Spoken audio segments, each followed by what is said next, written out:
시청자 여러분 안녕하십니까. 지금부터 정의당 당대표 후보 토론회를 시작하겠습니다. 저는 오늘 진행을 맡은 김영호 앵커입니다.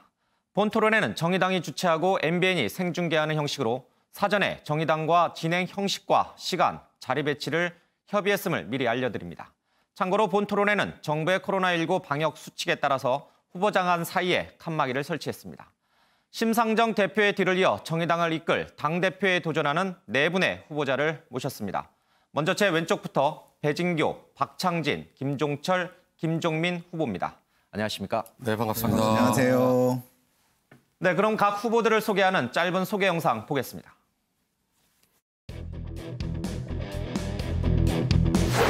이제 오랜 낙담의 시간을 끝냅시다. 배진교와 함께 다시 가슴 뛰는 정의당을 만들어 갑시다. 단단히 준비하겠습니다. 우리 정의당의 전환점을 만들어내겠습니다. 익숙한 것과의 결별, 국민을 향하는 진보 박창진과 함께해 주십시오. 저 김종철을 정의당의 대표자로 국민 앞에 보내주십시오. 국민 속에 정의당을 반드시 뿌리내리겠습니다. 이제 저는 승리하는 전략을 당원들과 국민들께 안겨드리는 대표 리더십이 되겠습니다. 정의당 화이팅!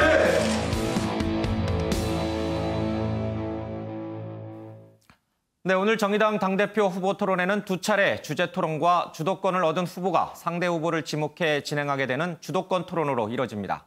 주제 토론은 크게 3개 질문으로 이뤄져 있고 첫 번째 주제 토론 질문에는 후보당 1분 30초의 시간이 주어지게 됩니다. 두 번째 주제 토론의 경우 2개의 질문이 준비되어 있습니다. 질문당 1분씩 답변하시면 됩니다. 주도권 토론은 쟁점 사안에 대한 후보자 간 토론 형식입니다. 돌아가면서 주도권자 기회를 드리고 주도권자가 상대 후보를 지정해 상호 토론을 하시면 됩니다. 한 분당 7분까지 시간을 쓸 수 있고 쟁점을 더 이어가고자 할 경우 각 후보당 1분씩 찬스 시간을 쓰실 수 있습니다. 찬스 시간을 사용하지 않아도 되지만 이 경우 해당 후보의 발언 시간을 추가로 더 드리지는 않습니다. 오늘 후보자들의 발언권은 사전에 대리인들을 통해 추첨한 순서를 기준으로 진행하게 됨을 미리 알려드립니다. 그럼 내가 정의당 당대표 후보에 출마한 이유라는 주제로 네 후보자의 모두 발언부터 듣겠습니다. 사전에 후보자, 대리인들을 통해 추첨한 순서대로 배진교, 박창진, 김종철, 김종민 후보 순서대로 듣겠습니다. 각 후보자에게 주어진 시간은 1분입니다. 먼저 배진교 후보자부터 시작해 주시죠. 존경하는 국민 여러분, 사랑하는 당원 여러분, 정의당 국회의원 배진교입니다. 저는 이번 당대표 선거를 하면서 위기에 대해서 참으로 많은 얘기를 했습니다. 해법도 다양했습니다. 그리고 정의당의 위기는 사회적 위기, 민생의 위기와 맞닿아 있다는 것을 확신했습니다. 저는 어제 이재명 경기도지사를 만났습니다. 코로나 위기를 맞아 저와 정의당이 제안했던 코로나 임대료 제한법, 재난수당 법제화를 설명하고 입법 전이라도 지방정부가 선제적인 행정 조치를 해줄 것을 제안했습니다. 그렇습니다. 정의당은 민생 해법을 제시할 뿐만 아니라 국민들이 피부로 느낄 수 있는 정치도 뒤따라야 한다고 생각합니다. 저는 정의당이 민생과 정치에서 이기는 정의당을 만들도록 하겠습니다.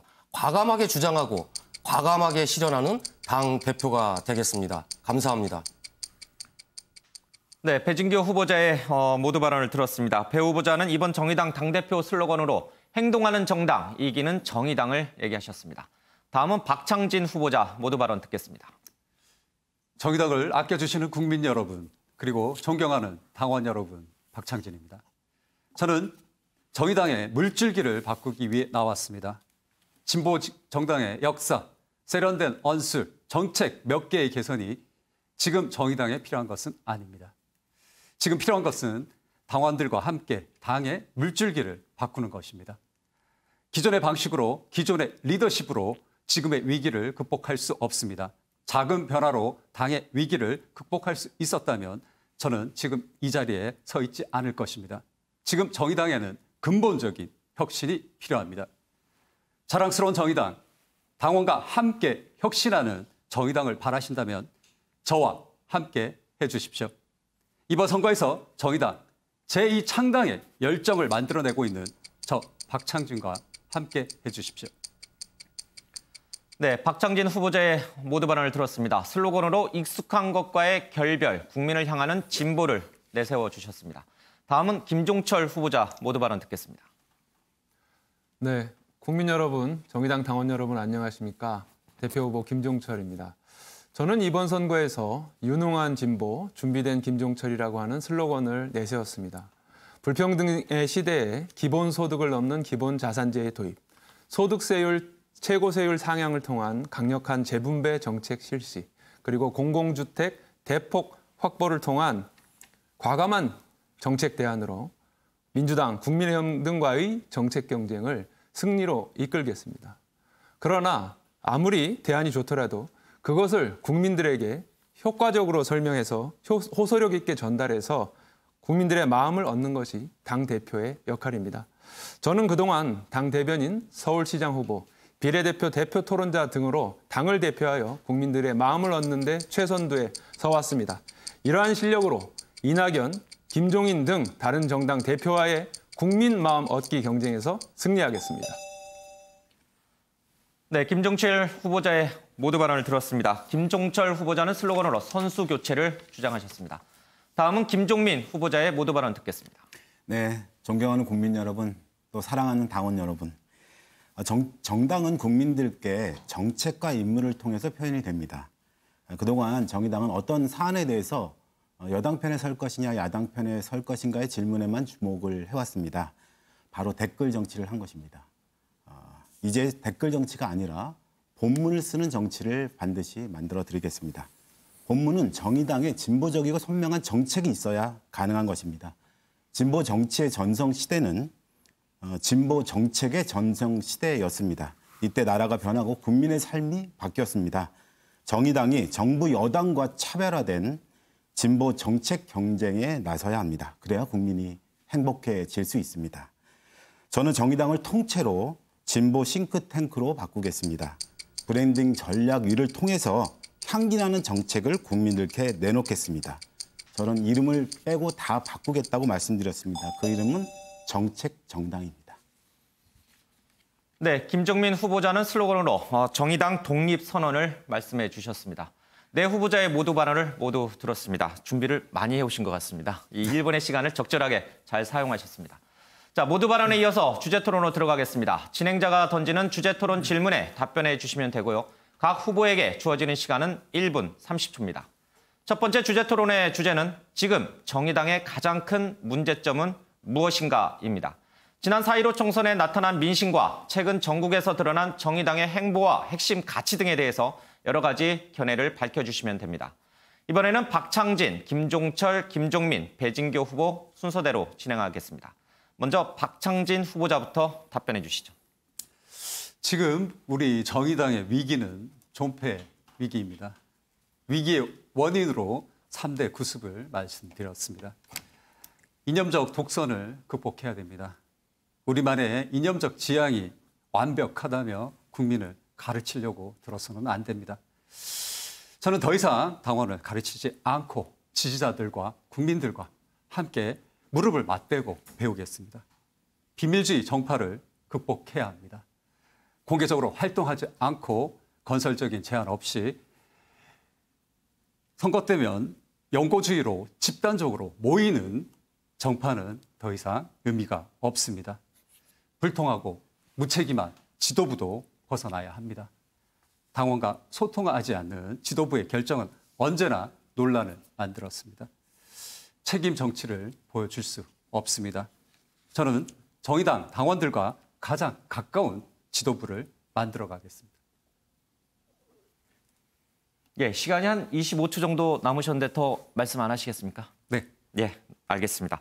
자, 다음은 김종철 후보자 말씀해 주시죠. 네, 지난 총선 때 그 9.7% 정도 나왔던 당 지지율이 지금은 4%에서 6% 정도로 떨어졌습니다. 국민들께서 마음을 조금 약간 정의당에 덜 돌리고 계신 거죠. 그러니까 국민들이 이렇게 마음을 돌리는 이유는 정의당을 민주당이나 국민의힘 같은 거대 정당과는 달리 링 위에 올라간 선수가 아니라 링 밑에서 채점하는 배심원, 이런 정도로 인식하고 있기 때문입니다. 그러다 보니까 언론에서도 어떤 문제가 생겼을 때 이거에 대해서 정의당의 입장은 무엇입니까? 정의당만의 대안은 무엇입니까? 이렇게 물어보는 게 아니라 조국 장관 논란에 대한 정의당의 입장이 뭐냐, 추미애 장관 아들에 대한 입장이 뭐냐 이렇게 물어보고 있습니다. 이런 것으로는 안 됩니다. 그래서 저는 당당한 제3당으로서 우리 정의당도 링 위에 올라가서 심판을 받는 선수가 되어야 한다. 이렇게 말씀드리고, 그러기 위해서는 우리 정의당만의 차별화된 정책, 차별화된 대안이 있어야 합니다. 앞서 말씀드렸다시피 저는 기본소득을 뛰어넘는 기본자산제도의 도입, 그리고 공공주택 대거 확보를 통한 주거안정 실현, 기후위기를 뛰어넘는 과감한 정책 대안을 만들어서 국민들의 마음을 정의당의 편으로 다시 돌리는 것이 현재 정의당의 위기를 돌파하는 가장 중요한 대안이라고 말씀드립니다. 네, 김종철 후보자의 얘기를 들었습니다. 다음은 김종민 후보자의 얘기 듣겠습니다. 그러니까 국민들이 기대하는 정의당이 있습니다. 그 정의당은 바로 이제 한 번도 경험해보지 못한 어떤 정책을 내놓을 때 국민들은 기대감이 높아집니다. 근데 이때까지 정의당의 문제점은 진보 정당다운 정책을 내놓지 못했다는 데 있다고 저는 생각을 합니다. 그간 정의당은 민주당 정책이 하늘색 정도의 정책을 내놨다 하면 정의당의 정책은 파란색 정도의 정책을 내놨습니다. 이제 정의당의 정책은 이렇게 동색 수준의 정책이 아니라 전혀 다른 노란색 정책을 내놔야 한다고 저는 과감히 생각합니다. 코로나 위기 시대에 착한 임대인에게만 기대하는 부동산주의자 민주당과는 차별하는 정책을 왜 못 내놓고 있는지 질문을 해야 합니다. 자산 불평등의 원인이 되는 불로소득에 대해서 왜 근본적 대책을 못 내놓고 있는지 정의당은 질문해야 합니다. 투기성 부동산에는 소유를 금지하고 불로소득 환수법을 당당히 내놓아야 합니다. 통신 재벌만 배불리는 통신비 2만 원 지원하겠다는 이런 정치권의 지량 공방이 있습니다. 이럴 때 원래 전파는 누구의 소유도 아니라 공공의 소유다. 당당히 주장하면서 통신 공공화를 강력히 주장할 수 있는 그런 정의당으로 되돌려 놓아야 합니다. 국민들께 한 번도 경험해보지 못한 정책을 내놓을 수 있는 정의당으로 변하는 것이 문제 해결의 근본적 해법입니다. 네, 김종민 후보자의 발언을 들어봤습니다. 마지막으로 배진교 후보자의 답변을 듣겠습니다.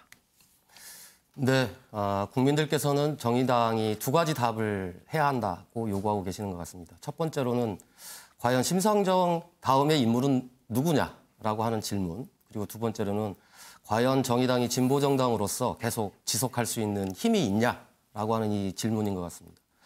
오늘 당대표 후보에 나오신 모든 분들도 새로운 리더십을 만들기 위해서 지금 출마를 했습니다만, 제가 생각하는 리더십의 핵심은 진보정치 3세대를 어떻게 성장시킬 것인가가 최대한 과제이다라고 생각을 합니다.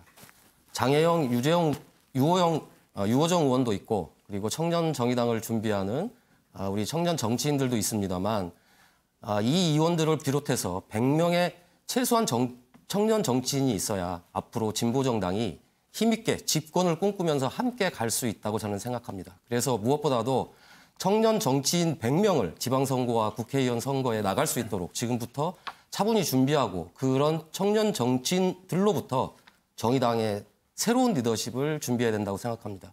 뿐만 아니라 정의당이 대안정당으로 성장하기 위해서는 이런 청년 정치인들과 함께 집권의 꿈을 꾸어야 되는데, 그런 집권의 꿈은 바로 국민들 속에서 국민들과 함께 할 때 가능한 일이라고 생각을 합니다. 네, 배진교 후보자의 발언까지 모두 들어봤습니다. 첫 번째 주제 토론으로 진행된 지금 정의당의 가장 큰 문제점은 무엇인가에 대한 각 후보자의 성찰적 발언을 들어봤습니다. 현재 상대의 발언을 토대로 이후 진행될 상호 토론에서 질문을 추가로 더 이어가셔도 좋습니다. 그럼 두 번째 주제 토론으로 들어가겠습니다. 이번에는 두 가지 주제를 드리겠습니다. 각 질문에 대한 후보자의 답변은 1분입니다. 두 가지 주제로 진행되기 때문에 후보자에게 주어지는 시간은 총 2분이 되게 됩니다. 첫 번째 질문은 진보 정당으로서 차별화 전략은 무엇이고 민주당과 관계 설정은 어떻게 할 것인지입니다. 진보 정당으로서 민주당과의 차별화 정책은 무엇인지, 그리고 최근 현안들에 대해 정부 여당을 향해 비판 수위를 높이고 있는데 앞으로 문재인 정부와 여당 그 관계를 어떻게 설정할 것인지 얘기해 주시면 되겠습니다. 첫 번째 질문에 대한 답변은 김종철, 김종민, 배진교, 박창진 후보자 순서로 진행하겠습니다. 그럼 김종철 후보자부터 답변해 주시죠. 네, 정의당은 정의당입니다. 정의당의 길을 꾸준히 가는 것이 민주당과 차별화하는 것입니다. 그리고 그 대안을 만들기 위해서는 우선 과감한 정책 브랜드를 만들어서 그것을 국민들에게 설득하는 것입니다. 하지만 한 가지 더 중요한 것이 있습니다. 국민의 민생을 두고서는 우리의 대안이, 경쟁하는 대안이 훨씬 설득력 있다는 것을 말해야 됩니다. 예를 들어서 지금 정부가 추진하고 있는 전국민 고용보험이 있습니다. 하지만 정부의 방안으로는 자영업자가 전혀 포괄되지 못합니다. 이 코로나로 인해서 자영업자들이 가장 어려운데도 말이죠.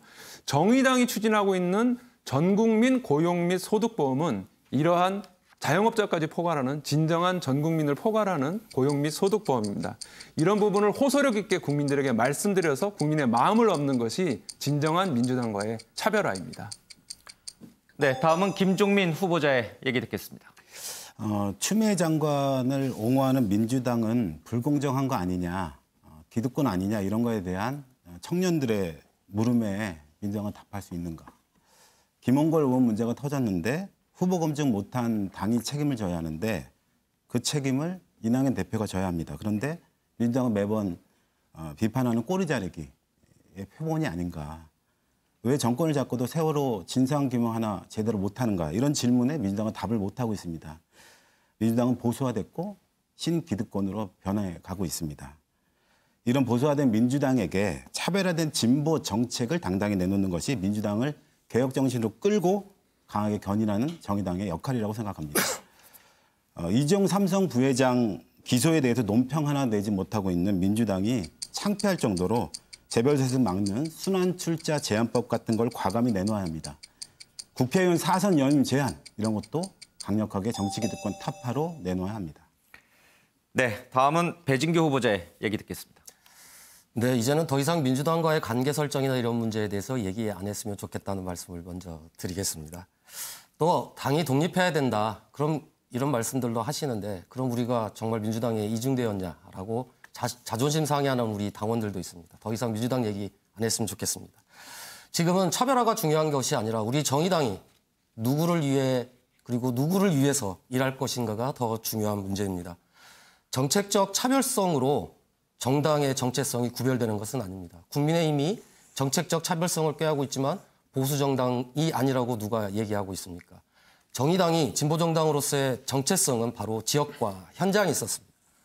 민주당이 밀어낸 80%의 국민과 함께할 때 정의당은 바로 정의당 스스로의 정체성을 확립할 수 있을 거라고 생각을 합니다. 그래야 정의당으로서 국민들께서 진보 정당으로서 이제 다시 살아났구나라고 인정해 주실 거라고 생각합니다. 네, 마지막으로 박창진 후보자의 얘기 듣겠습니다. 네, 정의당은 을들의 정당입니다.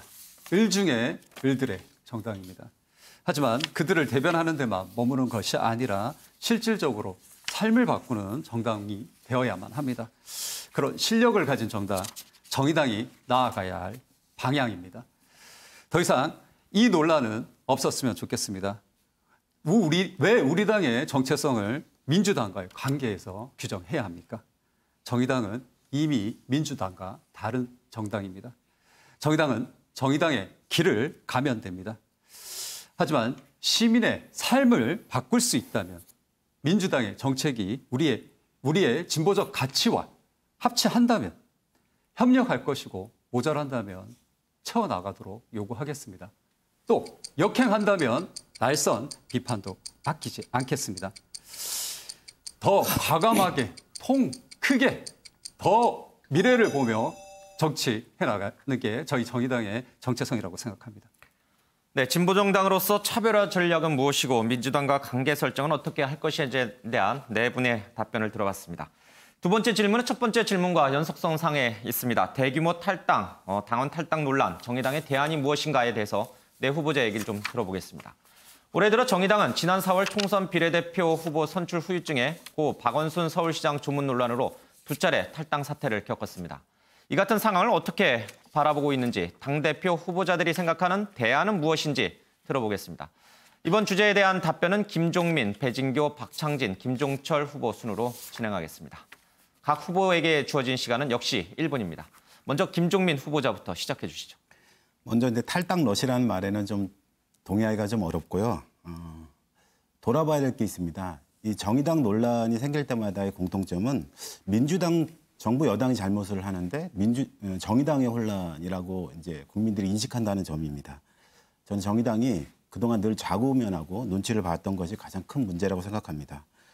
정의당의 입장은 사회적 약자와 소수자 편에 서서 이 사회의 진보를 위해서 우리 당에 할 말을 하면 됩니다. 박원순 서울시장 조문 논란에서 정의당은 피해자 2차 가해 문제에 대해서 안 된다는 메시지를 먼저 내고 그에 따른 애도를 했다면 정의당다운 태도가 아니었을까라고 생각합니다.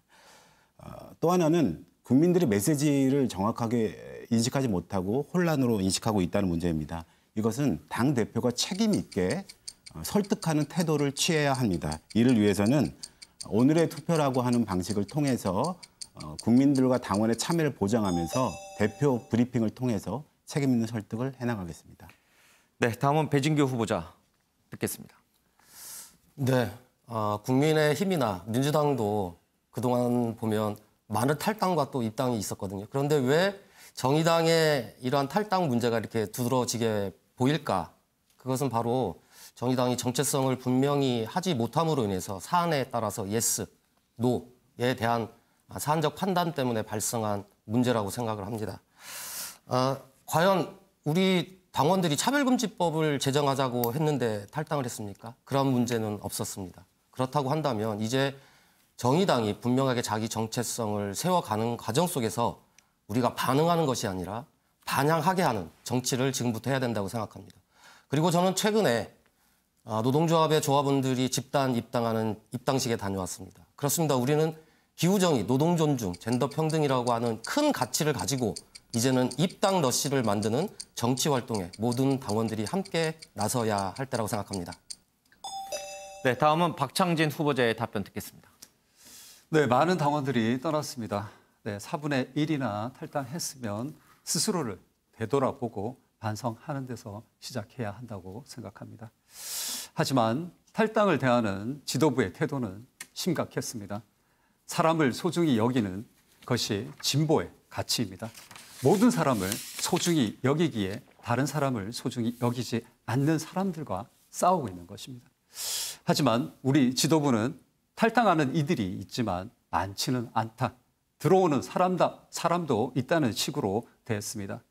사람을 소중히 여기는 정의당으로 되돌아가야 합니다. 그리고 무책임한 불통의 지도부를 고쳐야 합니다. 소중한 당원들이 탈당할 때는 이유가 분명히 있습니다. 그들의 목소리를 낼 수 있는 방법이 없었기 때문에 탈당을 선택한 것입니다. 그래서 저는 당원 결정권을 강화하고 민주적 당론 수립을 강화하는 혁신을 실시하겠습니다. 네, 마지막으로 김종철 후보자의 답변 듣겠습니다. 네, 얼마 전 탈당하신 우리 당원들은 매우 소중한 존재들입니다. 그분들은 조국 장관 전국에서도 정의당을 지켰고 비례 위성정당이 판을 치는 전국에서도 당과 함께 총선을 돌파하신 분들입니다. 그런 분들이 탈당하신 거 저도 매우 안타깝게 생각합니다.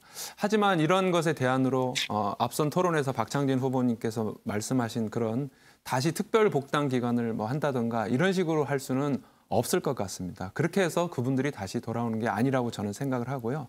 오히려 우리가 앞서 말한 정책 대안, 과감한 정책 대안으로 새롭게 국민들의 마음을 얻어가기 시작한다면 그분들을 포함해서 그분들도 다시 돌아올 수 있고 더 나아가 더 많은 국민들이 우리 정의당에 입당할 수 있는 그런 계기가 될 것이라고 저는 생각합니다. 국민들의 마음을 다시 얻는 것, 이것만이 당원들을 다시 결집시키고 국민 속으로 들어가는 길이다. 이렇게 생각합니다. 네, 진보정당으로서 민주당과의 차별화 전략 그리고 대규모 탈당 사태에 대한 각 후보자들의 대안과 정책을 들어봤습니다. 이어서 주도권 토론을 이어가도록 하겠습니다. 이번에는 주도권을 얻은 후보가 상대 후보를 지목해 질문 후 상호 토론을 이어가는 식으로 진행하겠습니다. 각 주도권자에게 7분의 시간이 주어지게 됩니다. 다만 주도권자는 주어진 시간 내에서 가급적 2분 이상의 후보에게 골고루 질문을 하고 또한 상대 후보에게 충분한 발언 시간을 부여해 주시면 됩니다. 만약 토론 중 뜨거운 쟁점 사안으로 이어진다면 각 후보는 발언권이 넘어가기 전에 찬스 타임을 이용해 반론이 가능하다는 점 미리 안내해 드리겠습니다. 찬스 사용 시 주도권 토론 사이에 각 후보는 1분을 더 사용해 답변하실 수 있습니다.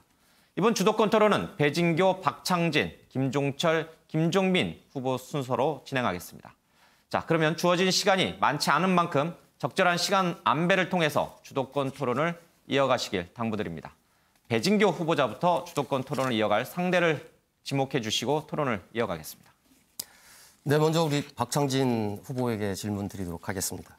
2017년 대통령 선거 당시 우리 심상정 후보는 정의당의 존재 이유를 120% 이상 보여줬습니다. 그런데 대선 시기 TV 토론에서 심상정 후보가 문재인 후보에게 거센 공격을 했습니다. 그러자 당내 일부 당원들께서 심상정 후보가 사과해야 된다. 그리고 또 일부 당원들은 탈당도 했습니다. 과연 이런 논란에 대해서 우리 박창진 후보는 어떻게 생각하시는지 답변 부탁드리겠습니다. 네, 논란은 항상 있을 수 있는 것이 정당 안의 일들입니다. 각자의 의견이 있습니다. 하지만 이것이 소통의 구조 안에서 제대로 소통되고 있는지 한번 점검해 봐야 될 것 같습니다. 현재 우리 당의 내부의 소통이 부족하다는 얘기가 곳곳에서 나오고 있습니다. 만약에 당론 혹은 결정자로서 결정을 한 사안이 있다면 끝까지 추진해 나가는 힘도 필요합니다. 그 과정에서 당원들을 설득해야 됩니다. 그리고 그 결론이 났을 때는 어떤 부분이든 책임을 질 수 있는 모습을 보여주는 것이 소통의 핵심이라고 생각합니다. 네, 지금 소통의 말씀을 하셨는데 이 문제는 소통의 문제라기보다는 당의 대통령 후보가 상대 당 후보에게 질의를 한 문제인데 이거에 대해서 사과하라 또 탈당했다라고 하는 것은 당원 스스로의 어떤 정체성의 문제이지 않을까라고 하는 측면에서 질의를 드렸다는 말씀 드리겠습니다. 시간이 되면 또 질의를 드리도록 하고요. 다음으로 우리 김종철 후보님께 질문 드리겠습니다. 저는 현역 국회의원입니다. 그리고 원내에서 당대표를 해야 되는 이유와 관련해서 원내외를 잘 통합할 수 있고 그리고 현장의 목소리를 직접 국회에 전달할 수 있다는 점입니다. 그리고 메시지 크기를 키울 수 있다는 것, 그리고 국회의원들과의 소통을 원활히 할 수 있다는 것, 그리고 타 정당과의 어떤 정치적 협상에 있어서 정치력을 높이 발휘할 수 있다는 것이 원내 현역 국회의원이 당대표를 했을 때 강점이라고 생각을 하는데요. 그렇다고 한다면 이에 반해서 원내에서 당대표를 했을 때 강점은 어떤 것이 있을 수 있는지 김종철 후보에게 묻겠습니다. 네, 일단 세 가지로 답변을 드리겠습니다. 좀 길게 해야 되는데. 첫째는 그 심상정, 이정미 두 분이 그 두 분의 의원이 우리 당의 대표 의원께서 당 대표를 하실 시절에도 이렇게 당이 아주 융성하게 된 것이 아니라 지금 이렇게 어려운 지경으로 왔다. 두 분의 잘못만은 아닌데 당 대표가 국회의원이 당 대표를 해야지만 무조건 당이 성장한다. 이것은 꼭 그렇지 않다는 말씀을 드리겠고요. 또 그리고 지금 아주 유력 정당인 국민의힘, 그다음에 국민의당 이런 김종인, 안철수 이런 분들도 원외지만 당 대표를 하고 있는데 나름의 역할을 하고 있다. 물론 저희는 반대하지만요. 그리고 세 번째로는 오히려 거꾸로 말씀드리고 싶은데 우리 당의 지금 가장 큰 문제가 당원들이 굉장히 탈당하거나 아니면 조직화가 잘 안 되거나 이런 문제지 않습니까? 오히려 국회의원으로서 지금 국정감사를 하셔야 되고 막 예산안 전국에서 하셔야 될 때 이런 것들이 훨씬 많은데 그렇게 하다 보면은 당원들을 챙기기가 굉장히 어려워질 수 있습니다. 그런 면에서 보자면은 원외 인사가 오히려 전국을 돌아다니면서 원외대표가 전국을 돌아다니면서 더 많은 당원들을 조직화할 수 있다고 말씀드리고요. 마지막으로 제가 원내대표 비서실장을 노회찬, 윤소아 두 분을 모시고 4년을 했습니다. 그 두 분의 대국민 연설도 제가 작성을 했고 그렇기 때문에 오히려 어떤 면에서 저는 원내와 원외를 더 잘 잇는 그러한 당대표가 될 수 있다는 말씀 드리겠습니다. 네. 다음 우리 김종민 후보에게 질문 드리도록 하겠습니다. 1년 전 지도부 선거에 전략 부대표가 되겠다고 자임하시면서 출마하셨고 당선이 됐습니다. 그런데 21대 총선은 전략의 실패였다라고 하는 평가를 많이 하고 있습니다. 특히 이번 지도부 선거는 지도부의 총 사퇴로 치러지는 당직 선거라는 점에서 김종민 후보도 부대표로서 사퇴한 지도부인데 당대표로 출마를 했습니다. 그래서 당원들께서는 총선에 대한 책임으로 당 지도부 선거를 하고 있는데 부대표를 하셨던 김종민 후보가 당대표로 출마하는 것이 맞느냐는 당원들의 좀 질문이 있는 것 같습니다. 이 부분에 대한 답변이 좀 필요할 것 같습니다. 네, 정의당의 총선 실패에 대해서 지도부의 한 사람으로서 그 책임으로부터 자유롭지 않다는 것은 당연하다고 생각을 하고 있습니다. 특히 총선 전략에서 정의당이 추진했던 선거제 개혁을 중심으로 했었던 전당적으로 모든 당원들이 함께 힘을 모아서 지혜를 모아서 추진했었던 것이 위성정당이 출현하면서 외생변수라는 게 생겼고 그 외생변수 때문에 일정한 어려움을 겪었던 것에 대해서 당시 이제 그 문제를 야기했던 거대 양당, 특히 이제 민주당에게 이 문제와 관련돼서 아주 강하게 싸우고 이렇게 저항하지 못했던 그런 거에 대한 좀 아쉬움도 있다는 말씀을 드리겠습니다. 다만 저는 지난 총선에서 여기 계신 세 분의 후보랑은 다르게 세 분은 다 비례 후보를 출마함으로써 자신의 정치의 길을 이제 만들어 가겠다고 생각했지만 저는 비례 불출마를 당당히 선언하고 지역 출마를 했습니다. 부대표로서 지도부로서 당의 전략과 변화를 위해서 지역 출마는 당연하다고 생각을 했습니다. 한 번 더 우리 당원들께서 이런 비례 불출마 같은 선당 후사의 정신 같은 것을 다시 한번 기대하면서 헌신의 리더십으로서 당대표로서 역할을 잘할 수 있을 거다라고 하는 것을 인정해 주시라고 저는 생각합니다. 네, 저나 우리 김종민 후보나 김정철 후보나 7번, 9번의 출마를 통해서 당에 어느 누구보다 헌신했던 후보들이라고 생각합니다. 문제는 지역에서 이길 수 있는 이제 정치인들을 많이 만들어야 되는데 이런 측면에서 김종민 후보는 지역에서 이기는 선거를 하기 위해서 어떤 대책들이 더 필요할 것인지에 대해서 답변을 해주시면 고맙겠습니다. 먼저 중앙당은 전략을 내놔야 합니다.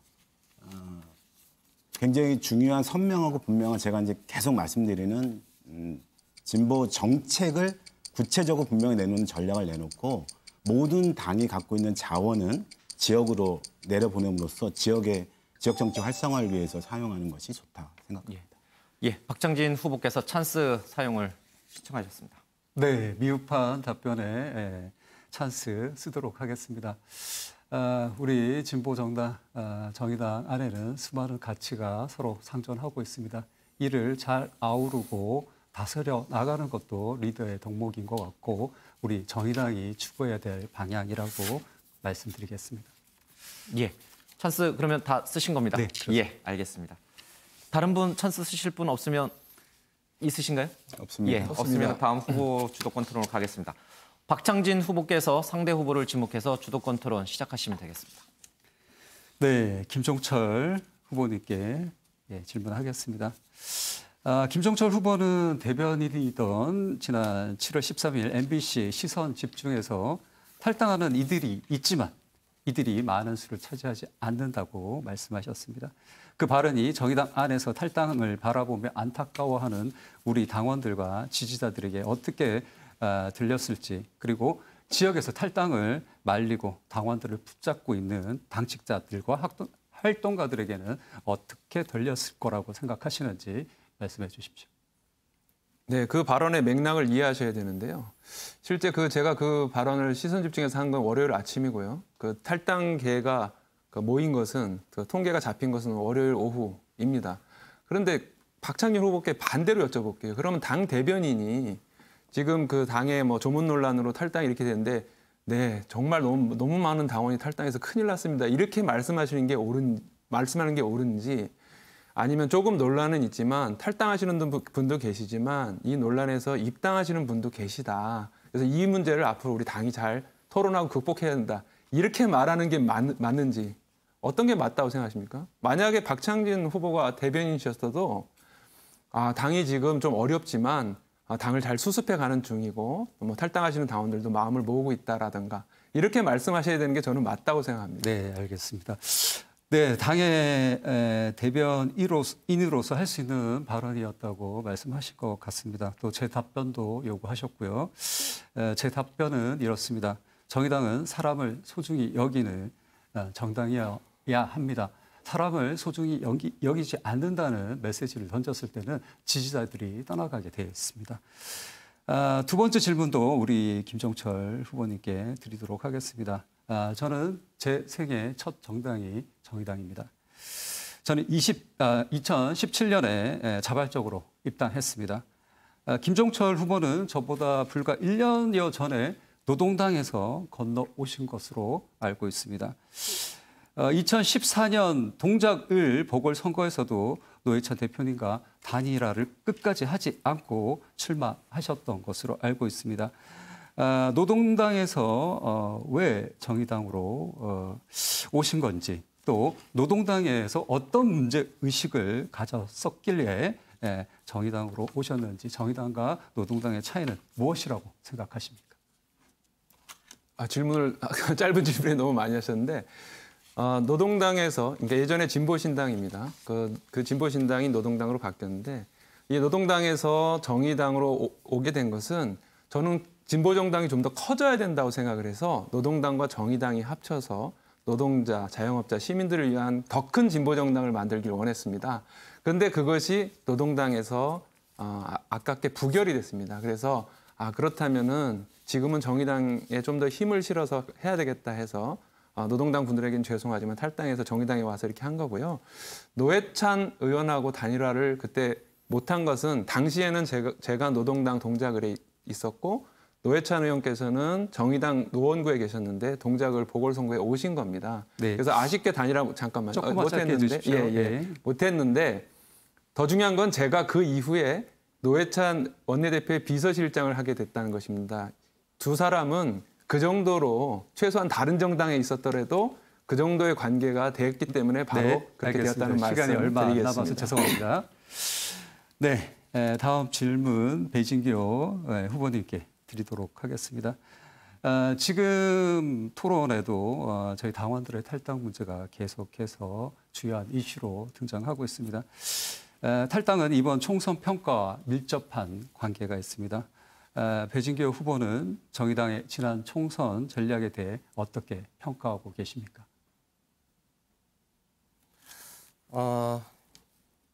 저희 정의당의 총선 전략은 정의당답게 수립이 되었습니다. 그러나 결과적으로 패배했습니다.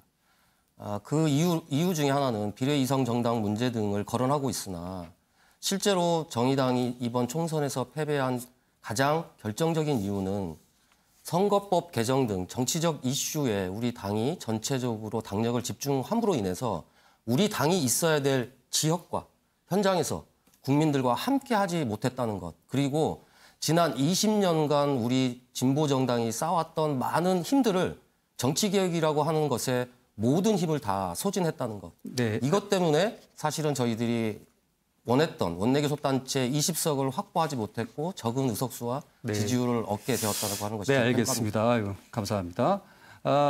제 의견과 일치하는 부분도 있는 것 같은데요. 우리가 최악을 대비하지 못했기 때문이라고 저는 생각하고 있습니다. 이런 문제들을 우리가 주도적으로 해결해 나갔다면 당원과 국민들은 실망하지 않았을 겁니다. 한 가지 더 질문 배진교 후보님께 드리겠습니다.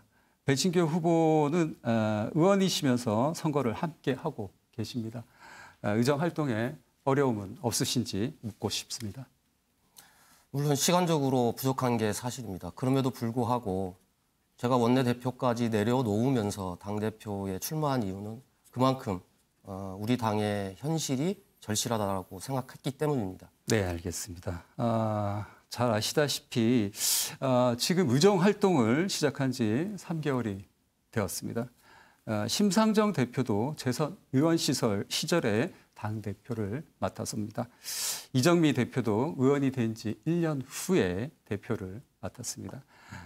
당원들과 함께 혁신하는 리더십은 지금 원내에서 나올 수 없는 상황입니다. 원내에 계신 의원들은 원내에 좀 더 집중해야 우리 정의당의 힘이 커집니다. 오히려 원내에서 당원들과 지지자들을 모으는 힘을 모아서 원내로 돌려드려야 되는 게 현재 필요한 리더십입니다. 저는 이렇게 생각합니다. 말씀하셨다시피 지금 우리 당의 가장 중요한 일이 지역과 현장에서 국민과 함께하는 것이라고 박창진 후보도 말씀하셨잖아요. 그러면 지역과 현장에서 가장 잘할 수 있는 위치에 있는 사람들이 누구인가? 그것은 바로 국회의원이라고 생각합니다. 현장의 목소리를 국회로 제 주도권이니까 마지막은 제가 말씀드리겠습니다. 네, 바깥에서 힘을 실어드리도록 하겠습니다. 예. 박창진 후보자가 이끈 주도권 토론이 모두 끝났습니다. 혹시 찬스 쓰실 분 계신가요? 예, 없으시면 다음 김종철 후보자의 주도권 토론으로 이어가겠습니다. 상대 후보 지목해 주시죠. 네, 배진교 후보님에게 먼저 좀 드리겠습니다. 우리 당의 당론은, 정의당의 당론은 국회의원의 해외 연수를 엄격하게 제한하는 것입니다. 꼭 필요한 경우가 아니면 가지 않도록 하고요. 만약에 가게 될 경우는 국회의장의 허락을 얻고 그다음에 갔다 와서는 반드시 국민에게 드리는 보고서를 쓰는 등 이렇게 우리가 굉장히 좀 선도적으로 국회의원의 무분별한 해외 연수를 제한하고 있는데 배진교 후보께서 남동구청장 인천에서 재직하실 때 좀 이런 부분에 대한 비판이 있었어요. 그래서 2013년 3월 10일부터 6박 8일간 호주와 뉴질랜드로 국외 연수를 가시는데 그 5일만 그러니까 기관 방문이고 나머지는 관광 뭐 이런 시간이다. 이렇게 해서 비판이 나왔거든요. 그다음에 재임 기간 중에 총 7차례 국외 연수를 다녀왔는데 이게 인천에서 가장 많이 다녀온 거고 또 계양구청장은 국외 연수를 한 번도 그런 면에서 안 갔다 왔는데 좀 과하다. 근데 이것이 이 비판이 어떤 뭐 민주당이라든가 국민의힘 이런 데서 나온 게 아니라 인천연대 남동지부라고 하는 그러니까는 남동구청장으로 당선될 때 배진교 후보를 아마 지지했던 걸로 알고 있는데요. 이런 그 인천 지역 시민단체에서 이건 좀 과하다라고 그 비판하는 성명이 나왔었습니다. 요거에 대해서는 좀 어떤 소명이 있어야 될 것 같은데요. 어떻게 생각하시는지. 말씀드리겠습니다. 사실 단체장이라고 하는 역할이 지역의 행정을 잘 살피는 것도 필요하고 특히 2010년부터 지역 경제가 상당히 어려워지면서 시장 개척의 필요성들이 부각이 됐습니다. 그래서 단체장들과 지역의 경영인들이 해외 무역을 확장하기 위해서 무역사절단이라는 이름으로 매년 한 차례씩 해외에 나가게 되어 있는데요. 해외에 나가서 제가 한 일은 말씀하신 것처럼 관광을 한 게 아니라 실제 저는 방문국에 노동청, 교육청, 환경청, 문화청 이런 데를 직접 방문해서 실제 해당 국가들의 정책들과 관련해서 그리고 행정들과 관련해서 같이 토론하고 논의했다는 말씀을 네, 드리겠습니다. 알겠습니다. 제가 좀 비판을 했지만 저는 그 배진교 그 후보께서 그런 일을 했을 거라고 생각을 합니다. 다만 좀 이게 좀 횟수가 많아지다 보니까 그런 비판이 나왔다는 점도 유념하고 또 그런 면에서 이제 우리가 좀 정의당이 그런 면에 있어서 좀 더 엄격해야 되지 않겠나 이런 말씀을 한 번만 더 드리겠습니다. 네, 당이 정한 원칙에서 벗어나게 행동한 적은 없습니다. 예, 알겠습니다. 다음으로 박창진 후보께 일단 좀 드려보겠습니다. 저는 지난번에 박창진 후보께서 이제 토론 때 좀 말씀하신 거 보고 깜짝 놀랐는데요. 비례대표 선출 결과가 본인 생각보다 이제 후순위가 되면서 비례대표 후보 등록을 앞두고 고민을 하고 있던 차에 심상정 대표가 설득해서 원래 마음을 접고 후보 등록을 하기로 했다. 이렇게 말씀을 하셨거든요. 그런데 당시에 박창진 후보보다 제가 비례대표 순위가 후순위였습니다. 근데 저는 이제 곧바로 당 대변인을 심 대표가 제안을 하셔서 맡아서 비례대표 TV 토론에 참가하고 그랬을 때 당원들이 아니 그렇게 후순위를 받았는데 그렇게 속도 없냐 이런 얘기를 했고 저보다 후순위에 있었던 뭐 강상구 이런 후보들도 홍보본부장을 맡아서 흔쾌히 선거운동을 했습니다. 그런데 그 상황에서 비례대표 선출까지 당원들의 투표로 마치신 분이 후보 등록을 고민했다라고 하는 것은 저는 결과적으로는 등록을 해서 뛴 거는 좋게 평가하지만 그런 고민을 하신 것에서는 선당 후사라는 정신에 비춰보면 좀 대단히 좀 아니지 않느냐 이것은. 그런 마음은 조금 우리 당원들한테 소명을 할 필요가 있지 않냐 이렇게 좀 질문을 드리는데 어떻게 생각하십니까? 네, 정말 제가 드리고 싶었던 설명을 할 수 있는 기회를 주셔서 너무 감사합니다. 저는 제가 선거 활동에 참여하지 않았다라는 식의 논란은 전혀 사실이 아닙니다. 각자의 역할이 있는 것입니다. 저는 지지 연설을 TV 광고를 또 이렇게 찍어서 활동했고요. 지방을 전국을 돌면서 심지어 저희 당원 여러분들께서 심상정 대표 다음으로 제일 많은 곳을 돌아다닌다는 얘기를 들을 정도로 열심히 활동을 했습니다. 그때의 상황은 이러했습니다. 저는 대한항공에 재직 중이었고 김종철 후보 또 남은 다른 분들은 당내에서 정치인이라는 직업만 가지고 계셨습니다. 저는 회사를 떠나야 되는 입장에 있었습니다. 저희가 전국위를 통해서 선거 제 시간이 너무 많이 가서 그 찬스로 좀 말씀해 주시면. 찬스를 제가 다 썼기 때문에 마지막 10초만 주시면 고맙겠습니다. 네.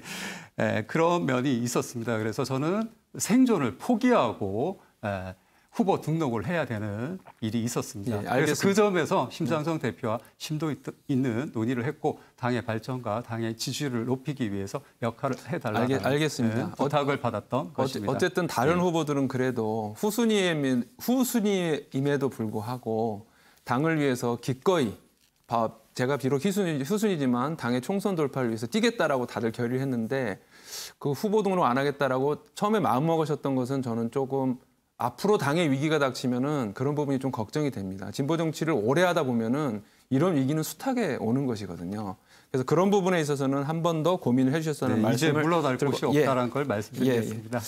마지막으로 김종민 후보께 좀 질문을 드리겠습니다.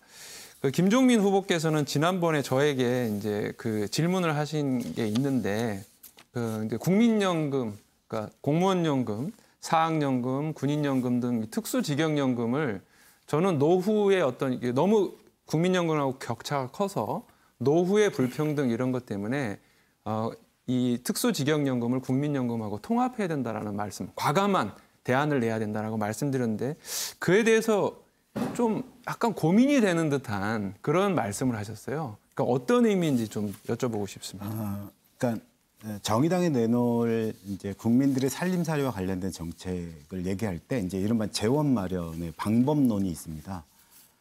국민들이 이제 피땀 흘려가지고 노동자로 일하고 그것을 통해서 이제 연금을 붓고 이제 살아온 분들이 계시고 이에 대한 일정한 뭐 연금의 어려움, 현재 재정위기 어려움 이런 것 때문에 이제 일정하게 통합해야 된다는 것은 이제 동의가 되는 바이지만 뭐 후속 시간이 좀 돼서 후속 시간에 이어서 말씀드리도록 그렇게 하겠습니다.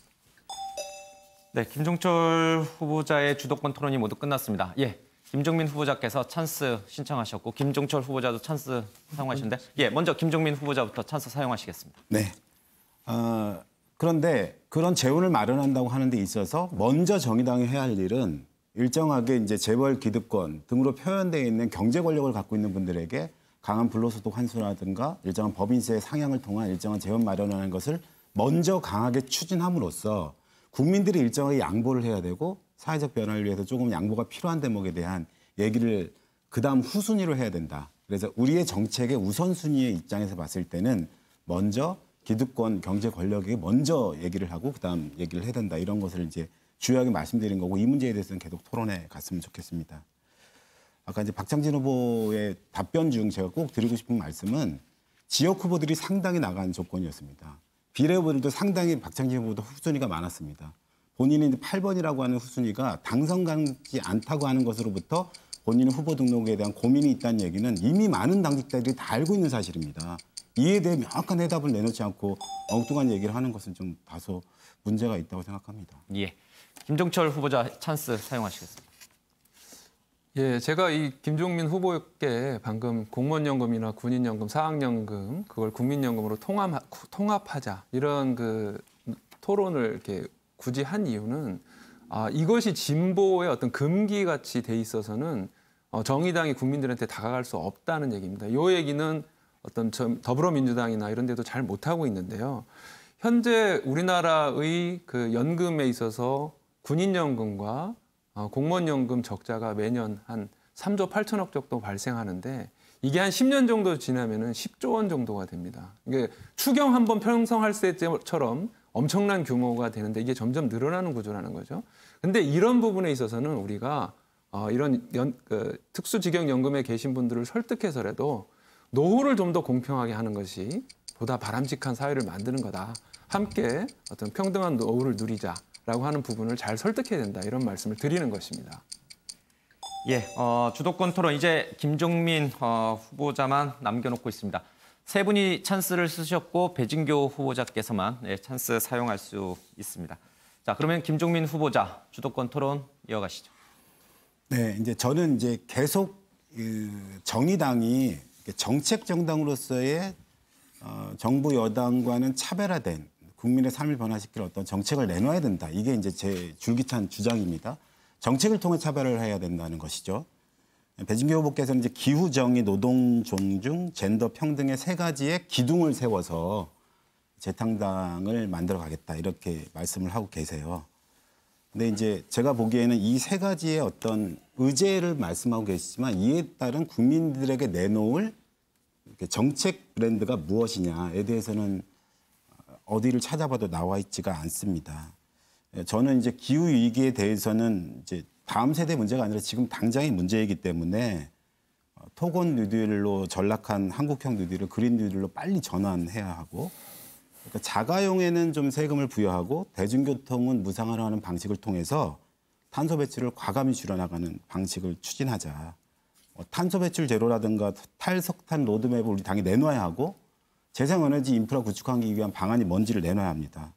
특히 시민과 함께하는 플라스틱 제로라든가 채식조례 같은 생활 캠페인도 적극적으로 전개해 나가야 된다 이런 제안을 한 바가 있습니다. 노동 존중 사회를 위해서는 공공부문 사회 자산화 전략 같은 걸 통해서 상당히 좋은 양질의 일자리를 창출해야 한다.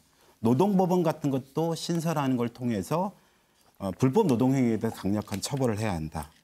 노동정책연구원 같은 거를 준비해서 4차 산업혁명 시대에 맞는 정책대안도 내놔야 한다. 젠더 평등 같은 것도 마찬가지입니다. 유유천장 깨기 특별법, 여성가족부를 성평등부로 전환하는 문제, 여성의 성폭력 문제에 대한 세 가지 비동의 간음죄, 낙태죄 대체입법, 디지털 성폭력 강력대 이런 문제에 대한 추진법문 같은 거 만들어서 해야 된다. 남녀 동주대 정의당부터 실현해야 된다. 이런 제안을 했습니다. 세 개의 기둥을 말씀하셨는데 기둥은 결국 국민들이 이 기둥을 바라보는 게 아니라 지붕을 바라보는 것인데요. 이 지붕이 바로 저는 정책이라고 생각을 합니다. 세 개의 기둥에 대한 정책이 다소 좀 보이지가 않는데요. 이거에 대한 별도의 정책이 준비된 게 있다면 좀 하나씩 말씀해 주시면 좋겠습니다. 네, 김종민 후보가 제안해 주신 여러 가지 정책들에 대해서는 저도 기꺼이 동의하는 정책들입니다. 정책이 없다고 말씀하시는데 이 각각의 영역에 있어서의 정책은 이미 우리 당이 기존에 많이 생산한 정책들이 있고 이미 입법을 추진한 법안도 있습니다. 제가 말씀드리고자 하는 것은 저희들은 당대표가 되고자 하는 것입니다. 당을 어떻게 이끌 것인지 우리 당이 어떤 방향으로 가야 되는지에 대해서 말씀을 드리고 있는 거고요. 정책이 없으시다고 말씀하셔서 말씀드리면 실제적으로 지난 토론회 때도 제가 큰 세 줄기를 또 말씀을 드렸습니다. 전 국민에게 소득 보장을, 그리고 일하는 모든 사람들에게 단결권을, 그리고 집이 없는 모든 사람들에게 주거권을, 이것이 또 다른 정책적 대안으로서 제기하고 있는 거고요. 말씀하신 것처럼 세세한 정책과 관련해서는 이미 나와 있는 정책뿐만 아니라 연구소와 그리고 당의 모든 정책 역량들을 통해서 정책을 생산해가는 것이 저는 맞다고 생각합니다. 네, 감사합니다. 그러니까 진보정당의 위기가 진보 정책을 내놓지 못한 위기이고 이거는 당대표가 책임 있게 내놔야 할 겁니다. 그러니까 연구소나 정책위원회에게 맡길 문제가 아니라는 말씀을 다시 한번 강조해서 말씀드리고 싶습니다. 박창진 후보께 질문을 드리고 싶은데요.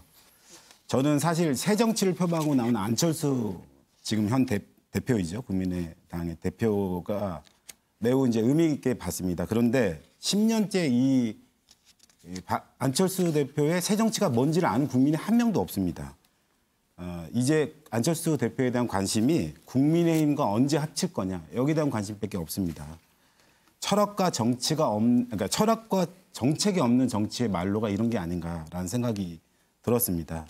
저는 이제 정의당은 이름 빼고 다 바꾸겠다 이런 말씀을 드렸고 이에 대한 정책 공약을 제출을 했어요. 사회 기득권에 대한 과감한 이 싸움을 하는 데스노트 시즌2를 해야 한다. 불로소득 환수세와 같은 진보정당다운 정책을 내놔야 한다. 통신, 교통, 주택, 에너지 등 공공자산화 전략 같은 거를 과감하게 펼쳐야 된다. 이를 위해서 싱크탱크를 마련하고 싱크탱크로 정의당을 전환시키고 브랜딩 전략위원회를 구성해야 한다. 국민들과 당원들의 소통을 많이 박 후보께서 강조하시는데 오늘의 선택이라는 걸 통해서 국민들과 지지자들 당원들이 직접 당의 당론을 결정할 수 있도록 한다. 그런데 이 당론에 대해 당대표가 반대하거나 유보한다면 왜 그런지를 투데이 브리핑을 통해서 말한다. 이런 걸 얘기를 했습니다. 그런데 박 후보님은 혁신해야 한다. 그게 뭔지에 대한 얘기는 없으세요. 제2창당을 확실하게 하겠다. 그럼 어떻게 어떤 내용을 하겠다는 것인지 명확히 제시를 해 주셔야 합니다. 국민들에게 물어보겠다는 걸로는 당대표가 해야 될 일은 아니라고 생각하는데요. 이에 대한 제2창당의 실제적인 계획이 있는지를 얘기해 주시면 고맙겠습니다. 네, 제 공약과 정책을 조금 더 면밀히 보셨다면 그런 질문을 안 하셨을 것 같은데 아쉬운 면이 있습니다. 잘 아시다시피 저는 우리나라 노동자 유일하게 재벌 세습 권력과 저항해서 6년간의 투쟁 후에 승소를 이끌어낸 최초의 노동자입니다. 아울러 노조가 민주적인 노조가 없는 일터에서 새로운 노조를 만들어내는 일도 했습니다. 저에게 철학이 부족하다고 얘기하시는 것은 아주 잘못된 얘기라는 걸 말씀드립니다. 아울러 후보님, 이 토론회는 당비로 수많은 재정이 투입돼서 온 토론회입니다. 정당한 발언권을 막지 말아주시길 바라겠습니다. 저는 시대 전환에 맞는 전면적인 정책의 재검토를 실시하겠다고 말씀을 드렸습니다. 그래서 당직자를 느리지 않고 3분의 1 이상의 당직자를 정책 전문가로 육성하겠다고 말씀드렸고요. 노동의 권리를 강화하고 새로 변화하는 노동시장에서 가장 약한 고리에 있는 노동자들을 보호하는 과감한 정책을 펴나가겠다고 말씀드렸습니다. 여기에 포인트가 있고요. 부의 재분배를 통해서 제가 주도권 시간입니다. 룰을 정확히 이해하셔야 됩니다. 개선하겠다고 말씀드렸습니다. 네. 김종철 후보께 질문 드리겠습니다. 사회운동, 시간이 없어서 너무 죄송합니다만 사회운동 정당에 대한 지향을 말씀하셨는데 이에 대해서 국민들께 간단하게 사회운동 정당을 설명한다면 작은 정의당이 국민들을 위한 정책을 실시하려면 시민사회와 대폭 연대해서 정책을 해야 된다는 의미입니다. 예, 시간이 종료됐기 때문에 못하신 말씀은 이제 마무리 발언 때 이제 추가로 좀 하시도록 하고요. 예, 우리 배진교 후보께서 찬스 사용 신청하셨습니다. 네, 저에게 찬스가 남아 있어서 정책과 관련된 말씀 한 가지만 더 드리려고 합니다. 정책은 연구진에서 나오지는 않습니다.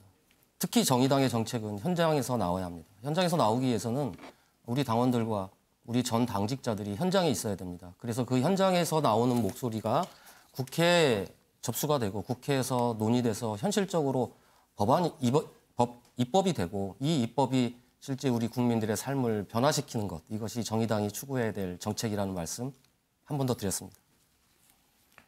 예, 네 분의 주도권 토론이 모두 끝이 났습니다. 이제 마무리 발언만을 남겨두고 있습니다. 네 분의 주도권 토론을 통해서 앞으로 정의당이 어떤 방향으로 나가야 되는지 그리고 각 후보들은 어떠한 정책과 또 비전을 갖고 있는지를 우리 당원과 시청자 여러분께서 선명하게 들으실 수 있으리라고 생각이 됩니다. 마지막 발언은 포스트 코로나 시대 때 정의당의 역할은 무엇인가에 대한 질문입니다. 애초에 시간은 1분씩 드릴 예정이었으나 조금 시간이 남기 때문에 1분 30초씩 드리도록 하겠습니다. 이번 마무리 발언은 박창진, 김종철, 김종민, 배진교 후보 순으로 진행하겠습니다. 먼저 박창진 후보부터 1분 30초간 마무리 발언 해주시죠. 네, 마무리 발언 말씀드리겠습니다. 네, 국민 여러분, 당원 여러분, 저는 진보 정치를 시작한 지 이제 4년이 되었습니다. 순수한 마음으로 이 정의당에 입당했습니다. 많은 곳에서 제가 시련 속에 있을 때 도와주겠다는 말씀을 하셨습니다. 그러나 유일하게 정의당의 의원들만 제 손을 잡아주며 당신의 잘못은 없다고 말씀해 주셨습니다. 우리 정의당이 나아가야 할 길이 그것입니다. 목소리조차 낼 수 없고 가장 약한 곳에 있는 사람들의 대변을 해주고 그 사람들의 잘못이 없다라는 말을 해줄 수 있는 정당이 되어야 한다고 생각합니다. 여기에 계신 세 분 모두 다 고 노회찬 의원님과의 인연을 말씀하셨습니다. 저는 아쉽게도 특별한 인연을 갖고 있지 못합니다. 고 노회찬 의원님의 가장 진보다운 진보 정치의 가치는 이것이었습니다. 나와 생각이 좀 다르더라도, 나와 다른 자리에 있더라도 그들이 나의 손이 필요할 때 잡아주고 그들의 목소리를 들어주는 역할을 하는 것이 진보 정치라고 말씀하셨던 것 같습니다. 우리 정의당이 다시 그 자리로 돌아가야 합니다. 국민들 곁으로 다가가고 아파하는 당원들의 마음을 보듬어 줘야 합니다. 예. 그 역할 이제 발언 시간이 모두 끝이 났습니다. 예. 자, 다음은 김종철 후보께서 1분 30초간 마무리 발언 해주시겠습니다.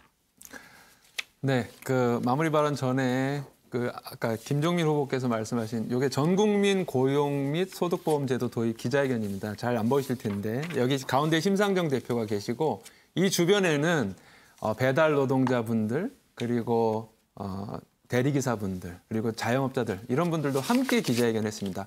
우리 의원들만이 아니라 시민사회가 함께하는 전국 곳곳에서 이렇게 나아갈 때 우리 정의당이 사회운동 정당으로서 힘을 받을 수 있다 이 말씀 드리고요. 코로나 이후 정의당의 역할, 코로나 위기는 본격적인 민생 위기의 시대입니다. 불평등과 경제 침체는 물론 기후 위기까지 겹친 각종 재난의 시대입니다. 이러한 코로나 위기에 맞서 세계 각국 정부는 전례 없는 위기에 전례 없는 대응을 하고 있습니다. 미국은 총 3,300조의 추가 재정을 투입해서 코로나에 대응하고 있고 독일도 약 400조 원을 투입해서 코로나 위기에 맞서고 있습니다. 반면 우리 정부는 50조 투입하고도 지금 재정이 어떻게 되네 이렇게 벌벌 떨고 있습니다. 이거 제대로 된 대응이 아닙니다. 세계에서 정부 재정 건전성이 가장 높은 나라가 우리나라거든요. 전례 없는 코로나 시대에는 전례 없는 정부 대응이 필요합니다. 소득세 최고세율 상향, 강력한 재분배, 그리고 공공주택 대거 확보, 주거 안정 실시, 그리고 기후위기에 대비한 강력한 정책 대안 마련까지 과감한 정책 대안을 저 김종철이 정의당에 앞장서서 만들겠습니다. 네, 다음은 김종민 후보자의 마무리 발언 듣겠습니다. 재난은 아래에서부터 오고 가난한 사람들에게 더욱 가혹하다라는 말이 있습니다. 포스트 코로나의 정의당의 핵심은 이런 더욱더 가혹해질 불평등에 대한 근본적 타파 계획을 내놓을 수 있는 정책을 과감히 내놔야 합니다. 재정 건전성이라는 가장 구시대적인 프레임을 깨고 기업 지원은 투자고 서민 지원은 비용이다라고 하는 인식부터 바꾸기 위해 싸워나갈 것입니다. 국민들 소득 중심으로 경제를 대전환하기 위해서는 기본소득뿐만 아니라 기본자산제와 같은 과감한 정책 전환을 이뤄내야 합니다. 재벌 법인세는 대폭 상향을 하고 불로소득 환수법 같은 강력한 대책으로 불평등 해소 기금을 조성하고 불평등 타파에 정의당이 적극 나서야 합니다. 포스트 코로나 시대에 한 톨의 기득권이라도 가지고 있다면 이걸 내려놓는 정치가 이 위기를 극복해낼 수 있습니다. 이른바 헌신의 리더십입니다. 여기 계신 많은 후보님들 또 많은 전국에 계신 당원님들께 우리 모두가 헌신하는 리더십으로 돌아갈 때 이 당을 변화시키고 국민들의 위기 극복에 선도에 설 수 있다. 그렇게 정의당을 국민들에게 내놓을 수 있다. 호소 드리고 싶습니다. 고맙습니다. 예, 김종민 후보자의 마무리 발언 들었습니다. 마지막으로 배진교 후보자의 마무리 발언 듣겠습니다. 존경하는 국민 여러분, 사랑하는 당원 여러분, K방역으로 희생된 사람들이 있습니다. 언제 죽어도 이상하지 않다고 얘기하는 동네의 자영업자들입니다. 자가격리가 되면 갈 곳이 없다고 얘기하는 원룸의 부부들입니다. 계약서도 없이 일하는 노동자들, 대면 서비스업에 종사하는 여성들, 이들이 한국 사회에서 강제로 격리되고 있는 것입니다.